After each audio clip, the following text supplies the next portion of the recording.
In Western culture, Jack the Ripper is a big deal. Well, you know, you can watch cable shows, and maybe once every couple of weeks, they're going to have a show about Jack the Ripper. Well, I'm not blaming people for watching Jack the Ripper because I watch it too. In fact, in 2004, when I was in London, I specifically wanted to go to one of Jack the Ripper's murder sites. Anyways, it's very big, but what's interesting is Jack London wrote a book called The People of the Abyss. And it was all about how people lived in the East End of London. That's where Jack the Ripper committed his crimes. He wanted to see how people lived there. Well, he already heard that it was terrible. He went on 1902, was getting close to the end of the Industrial Revolution. But the Jack the Ripper murders happened in 1882. Or no, it was 1888. So from 1888, it took Jack London till 1902 to get over there and explore it. But what is interesting, in his book, The People of the Abyss, and he was walking all over the East End of London, he never mentioned once Jack the Ripper in his book. Now you would think that that would be one of the primary things he'd at least mention in the book. He never mentioned it, which points out to me that in 1902, the hullabaloo about Jack the Ripper and his killings had probably kind of died down to where it's no longer of interest or newsworthy. So Jack London arrives in London, and he wants to get some people, he's talking to people, to take him to the East End, to escort him. And he said, no, Mr. London, you don't want to go to the East End. It's horrible. It's degenerate. No. Yes, that's why I came here, purposely, to see what the East End of London is like. Oh, no. Well, if you're going to insist, then you need the police to escort you through the area. He said, well, I don't want the police to escort me through the area. If you can't do it, then I'll go to Cook Travel, which is, one of the big famous travel agencies. So Jack London went to the Cook Travel Agency. They said, yes, sir, may I help you? Yes, I would like to take a tour of your East End area. And the salesperson looked at him and says, did you say the East End of London? He says, yes, I want to see the East End of London. I want someone to take me there and guide me. And the representative from Cook Travel says, we have no such itinerary. You must rethink where you want to go. That's probably not to where you want to go, is the East End. He says, no, that's where I want to go. Well, we can't help you there. There's no way we can do that. And so Jack London had to leave without getting any help in being an escorted tour in the East End of London. Poor Jack London couldn't get any help for a guided tour to the rotten East End of London. And it made me think of how much different is that from today, 2015. Say you want to take a tour of an American ghetto. Okay, you're not from America, but you want to tour any American ghetto. So you go online with Expedia or Hotwire or any other travel service, and you put in there, I want a flight, I want a hotel, and I want tours. And then they ask you, what tours do you want in America? Well, I want to tour an American ghetto. And you know what? Your screen is going to go blue.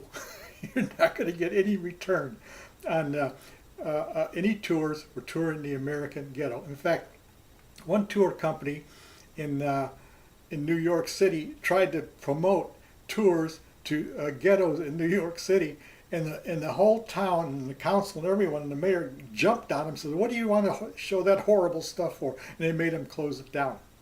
So I was just thinking how what happened to Jack London in 1902 trying to get travel help.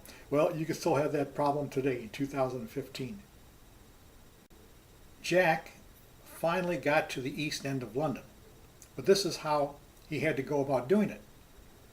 He hired a taxi, a cab. Now, I don't know if this is horse-drawn cab or motorized. 1902 is probably horse-drawn. And the driver said, "Yes, Governor, where to?" He says, "Take me to the heart of the East End of London." And he went, "What?" He said, "Sir, I've never had a request to go to the East End of London. Are you sure that's where you want to go? You got the right address?" Jack says, "Yes, I want to go to the East End of London. Take me there." He says, I can't do that. That's a terrible place. You don't want to go there, sir. You don't want to go there." He says, "Look, take me to the East End." So the driver finally caved in and took him to the East End of London. But the driver was really suspicious the whole time and was wondering whether he's ever going to get paid. But anyway, that story reminded me of my own story when in 2004 I wanted to visit one of the Jack the Ripper sites of the murder of Catherine Eddowes. And it was in a place called Mitre Square. I told this story before in one of my cigar stories. But anyways, I'll tell it again. And I wanted to go there, but I had my London City map, and I looked all over the area, and I couldn't find Mitre Square on the map. So I said, okay, well, I'm going to go ahead, and I'll take the underground to the area of Whitechapel, which is in the East End. So I don't remember what stop I got out on. Anyways, I got out of there, and I figured, I'll walk around and I'll just ask people where Mitre Square is. So I walked a bit, and a lot of people on the street, no problem, find someone to talk to. So I said, "Excuse me, sir, could you give me directions to how to get to Mitre Square?" "Oh, sorry, mate, I don't know. I had no idea." "Okay, thank you anyway." Then I go on maybe 20 or 30 feet, and I said, I got to find this place. So I stopped somebody else. And I said, "Could you give me directions how to get to Mitre Square?" "No, I don't have the faintest idea." And these are people who should be familiar with the area that they're walking around in. Okay, they're not tourists. I didn't stop tourists. I stopped locals.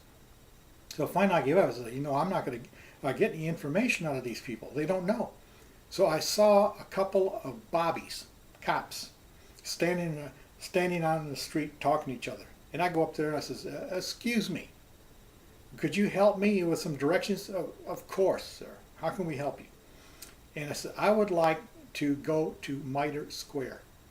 Now these are two bobbies, two cops. That's the area they patrol. They know this area. And he said, "Sorry, but we don't know where Mitre Square is." I said, "This is going to be impossible. Am I going to have to go back to the hotel and never find this place?" And I said, "You know what? London cabbies have a reputation of knowing every place in London. Fantastic. These guys are a walking encyclopedia of the town." So I flagged down a taxi. And I get in, and I says, "Can you help me, driver?" I said, "I want to go to Mitre Square." He says, "No problem, mate. I'll take you right there." I says, "Thank you very much. I've been looking for hours for this Mitre Square." He says, "No problem. I'll take you right there." He drove a block and a half and dropped me off. He says, it's right over there. You just walk through that narrow street and you'll come upon Mitre Square. So, and I give him an extra pound tip, but I only went a block and a half when he dropped me off. So anyways, I got into there. I went to Mitre Square, They had a bench. I sat down on the bench and thought about it. This is where poor Catherine Eddowes were murdered, and that was it. At least I had the experience. Jack London related another story in his People of the Abyss book about how he was standing outside at night and people were coming out of the theaters in the theater district and frantically trying to hail taxis. Nobody could get a taxi. And that made me think of my own experience in London trying to get a taxi. Sharon and I came back from Kent. We were visiting some people and came back from Kent into London. I don't know, it must have been about 11 o'clock or midnight when we got out of the train station, and it was way too far to walk to the hotel. So I figured we'd take the, come out of the train station and take the underground to the Gloucester station where our hotel was. Well, we find out is 11 or 12 o'clock at night, this is 2004, that the trains quit running. So now we're stuck of having to get a taxi to get back to the hotel. It's evening, it's drizzling, it's January, and it's cold. And Sharon and I are not dressed appropriately from being from South Florida, having the proper winter clothes for a cold London winter night. But we come out of the train station and we got on the streets, and I got my hand out every taxi that goes by. Nobody stops. They've all got passengers. And then we went up to a big park where people were standing there waving at taxis, and the taxis keep going by. I think they had their light on. I think that was the deal. If they had their light on, they were occupied. You could not get a taxi. And we stood out there in this park in a drizzle, in the cold, freezing, for like over an hour and a half trying to get a taxi. We finally gave up and realized we were not going to get a taxi. So I went over to a bus stop. And a bus come over and opened the door, and I just asked him, I said, do you go out towards Gloucester Station where our hotel is? Yes, we did. Well, we finally got our ride by bus. But anyways, it made me think of the way taxis were in 1902, in 2004, nothing's changed. Which made me think that Londoners would get wise. You got all these people looking for taxis at night. They're all over the place, and there's no taxis. Why don't you put more taxis on the street and make some money? Jack London's book, The People of the Abyss, I recommend that to everyone for reading. I happen to got my copy from Gutenberg.org. And I just downloaded it, it's free, and got on my laptop, and I put it on the big screen TV and read it. But I recommend that book to everybody because it's very easy for we in this time of 2015 to take for granted the food we have to eat, the shelter we have over our heads, the clothes on our back. These are all blessings we have today, which the poor people in the East End of London in the 1902 just couldn't get their hands on. Well, Jack London's book, The People of the Abyss, is certainly worth reading and keeping in mind.